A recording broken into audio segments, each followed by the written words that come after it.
Olá, irmãos, tudo bem? Bom dia a todos. Estamos nessa série de vídeos falando sobre a reunião da igreja. Veja, a reunião. Existem várias características ou vários motivos de uma reunião, de um ajuntamento de pessoas. Falando entre irmãos, entre os salvos pelo nosso Senhor Jesus Cristo, a reunião da igreja, na igreja, é muito importante essa observação, ela é feita dentro das ordenanças do Senhor Jesus para tal reunião. Os irmãos podem estar ajuntados por vários motivos. Eles podem se ajuntar para confraternizar, eles podem se ajuntar para evangelizar. Um irmão pode pedir ajuda para outro irmão para evangelizar em uma praça. Então eles se ajuntam ali na praça a caráter de evangelização. Nós já vimos lá em Atos Apóstolos, nessa série de vídeos sobre a igreja na doutrina dos apóstolos, porque hoje nós temos uma divisão no corpo de Cristo, no período de Laodiceia, o último período da igreja na terra, antes dela ser tirada da terra, e nós temos uma confusão da cristandade, da grande casa onde há vasos de honra e de desonra, onde há muitos ajuntamentos dizendo-se ser na igreja e da igreja, quando na verdade não o são.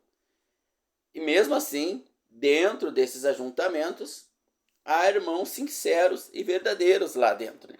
Que são salvos e pertencem ao corpo de Cristo, a sua igreja, embora não estão ajuntados como tais. Se um homem, por exemplo, se unir a duas mulheres e dizer que ele está casado com duas esposas, e isto é legal em alguns países, e é também moral em alguns países. Então ele está moralmente correto e está legalmente correto no aspecto do casamento. Mas biblicamente este casamento está errado, porque o casamento ele é monogâmico para Deus. Acontece que quando o evangelho é pregado em alguns países africanos, e eu conheci pessoalmente alguns irmãos nesse contexto, Deus me deu essa graça, né? Esses irmãos, eles se convertem ao Senhor Jesus casado com 2 ou 4 esposas. Estão moralmente corretos e legalmente corretos dentro do seu povo, dentro da sua população, da sua nação ali. Enquanto que aqui no Brasil, o homem casado com uma mulher, onde ela se veste ali sensualmente, eles estão imorais. O homem também, porque permite. Veja bem, para este irmão que agora creu no Senhor Jesus, casado com 4 esposas, onde ele é fiel às 4, onde ele tem desejos por outras mulheres, estou falando da religião muçulmana. Ele casou nessa religião, mas agora ele creu no Senhor nessa condição. Mas moralmente ele está certo dentro da sua cultura, obviamente, e a Bíblia ela é acultural. Ela rompe com as culturas e épocas e tempos. E lá ele está casado com 4 esposas. E quando ele vê uma pessoa no Brasil, por exemplo, pela televisão, etc., ou que vai visitar o seu país como turista, ele está lá só com uma esposa, aos olhos de Deus o casamento desse está certo, porque é monogâmico. Ele está casado com uma mulher, mas ela está vestindo um shortinho, coxa toda de fora, decote, despertando desejos nos homens, mas ela está casada corretamente. Às vezes tem relação só com o seu marido, não trai o marido e tal. Mas para aquelas pessoas ali, ela é imoral pela sua vestimenta. E de fato, ela está vulgarmente vestida. Só que um erro não anula um acerto. Veja bem, irmãos. Um erro não anula um acerto. Um erro não anula um acerto. Então o casamento está certo diante dos olhos de Deus. Embora as suas vestimentas ali estão inadequadas aos olhos de Deus. Mas um erro não anula um acerto.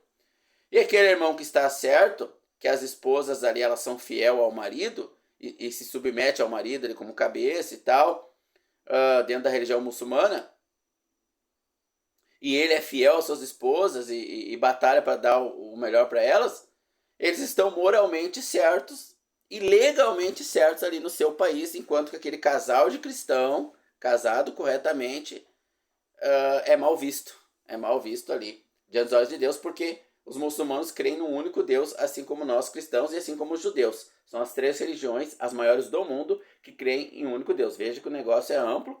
Eu estou apenas aqui com a minha Bíblia, da minha filha, na verdade, né? De uma delas, né? Peguei ali no quarto que não tô achando a minha, né? Acho que deixei lá na lavagem do carro lá. Bom, irmão, somente a Bíblia, o Espírito, é capaz de ensinar quem quer aprender.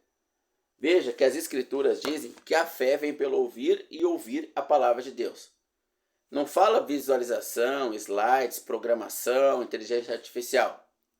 Alguns dizem que se o Senhor Jesus tivesse vindo agora, ele viria numa época melhor para ensinar, com uma didática mais fácil. Mas as Escrituras Sagradas dizem, que o Senhor veio na plenitude dos tempos. Então, se naquela época, 2000 anos, era a plenitude, hoje é a decadência dos tempos. Decadência, né? Tem o gráfico, sobe, chega na plenitude e desce, né? Hoje nós estamos na decadência.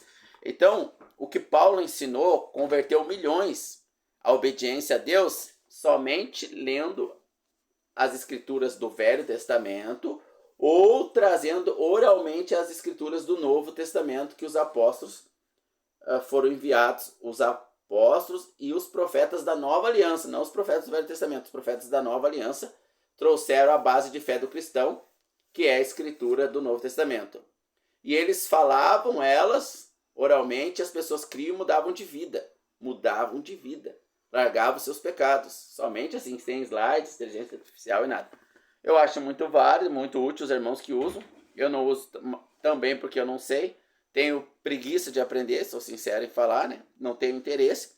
E tenho convicção que eu falar pelas escrituras a verdadeira doutrina dos apóstolos que os irmãos na plenitude do tempo seguiam é mais do que suficiente, ou colocando de forma melhor, é suficiente para aqueles que são sinceros e querem obedecer a Deus. Bom, a didática está no falar, então eu colocando de maneira que todos venham entender, como o Senhor Jesus fazia os apóstolos. Quem tem ouvidos para ouvir, ouvirá. Então veja bem, como fica a situação desse irmão que foi salvo no Oriente Médio, ou na África, etc. E ele é casado ali com 3 pessoas. Isso é um assunto para um próximo vídeo.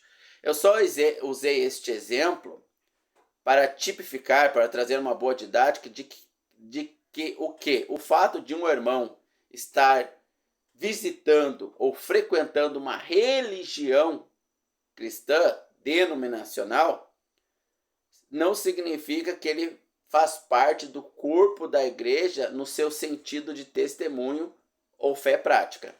Não, ele está errado. É monogâmico. O Senhor Jesus tem só uma igreja, não 2, 3, 4 esposas, como os muçulmanos. Então, o Senhor não aceita outro nome. Ele não aceita o congregar como igreja no aspecto de eu vou na igreja quadrangular. Não, eu frequento a igreja do Senhor Jesus. Eu não frequento a igreja quadrangular. Eu vou na igreja adventista. Não, só existe uma igreja fundada no ano 30, confirmada pelos apóstolos e pelos poderes de que o Senhor era com ele e que seguem a doutrina apostólica. No sentido de testemunho, só existe essa igreja. No sentido de testemunho. Agora, no sentido de salvos, de irmãos amados nossos, existem irmãos que estão dentro aí do sistema denominacional. Mas aqueles que querem aprender mais vão largando esse sistema porque sabe que o Pai não se agrada e porque é uma divisão do corpo no período da última igreja, das 7 igrejas de Apocalipse. Depois da última vem o quê? Vem a ira de Deus, né? Nós vamos chegar no período da ira de Deus lá sobre a terra. E eu quero estar fora da Laodiceia. Nessa última igreja, o Senhor Jesus está às portas e bate. Veja que ele não está dentro. Assim como que quando ele veio para os judeus. Quando o Senhor Jesus veio para os judeus, ele não se filiou aos saduceus, a nenhuma divisão do corpo, aos samaritanos, não. Ele trouxe algo novo para todos, né? Ele trouxe algo novo para todos. Agora, nesse período da grande cristandade, o Senhor Jesus ele só está no meio daqueles que estão reunidos ao seu nome como igreja. Agora, existem várias reuniões. E é aí que nós temos que nos ater. Existe a reunião evangelística. Em Atos 2 nós vimos, você tem que assistir a série de vídeos para entender que são muito simples. Qualquer leigo consegue entender, se querer obedecer a Deus. Nós vimos que os irmãos salvos, eles iam ao templo evangelizar os judeus. E os primeiros convertidos que iam sendo acrescentados à igreja pelo próprio Senhor eram judeus ou pessoas de outros países convertidas ao judaísmo. Posteriormente, esse paradigma foi quebrado e eles aceitaram que o evangelho fosse estendido. Ele seria estendido igual, eles aceitando ou não, o Senhor estendeu o evangelho a todas as nações. Mas eles demoraram um pouquinho para aceitar essa verdade, né? Demoraram um pouquinho. Bom, então eles iam ao templo evangelizar. Mas nós vemos lá que eles iam ao templo e partiam o pão em casa. Eles iam ao templo evangelizar, falar que os judeus mataram o Salvador, que é Jesus, que eles deviam se arrepender e aceitar como Salvador.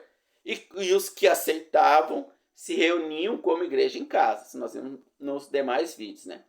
O que a gente está aprendendo a partir do vídeo de ontem e o vídeo de hoje é como é então a reunião. Nós já sabemos, nós os que amam ao Senhor e aprenderam deles, porque muitos irmãos que estão na denominação amam ao Senhor, só estão na ignorância. E muitos não, muitos estão lá por safadeza, vão buscar bênção, etc, né? Mas tem irmãos nossos lá que estão lá pela ignorância. Como Paulo disse, o que eu fiz na minha ignorância. Então eles estão lá porque ainda a graça progressiva não alcançou eles ainda, né? Até esse aspecto, né?